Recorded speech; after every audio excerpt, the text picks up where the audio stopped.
បើកលឿនពេកបាទបើកលឿនពេកបាទដល់ទៅ6000បាទជាម៉ូទ័រលឿនពេកដល់ទៅ6000ជាងឥឡូវតម្លាក់មកវិញបាទតម្លាក់មកវិញត្រឹម2900ជាងបាទតម្លាក់មកវិញបាទដល់ពេលយើងតម្លាក់មកម៉ូទ័ររបស់យើងដើរយឺតបាទកាលណាដើរយឺតទៅវាសប់បាទវាសប់ល្អបាទយើងវាយសប់ល្អយើងកោបានសប់ល្អបាទនេះចំណុះ1000លីត្របងប្អូន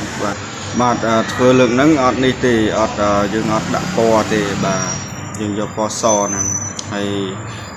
នេះគឺជាការបិទបាទយើងចង់បិទម៉ូទ័រហ្នឹងបាទដល់ពេលយើងបិទទៅម៉ូទ័រហ្នឹងវាឡើងដើរហើយបាទបាទម៉ូទ័រហ្នឹងឯងដើរគ្រប់ចំនួនរបស់វាយើង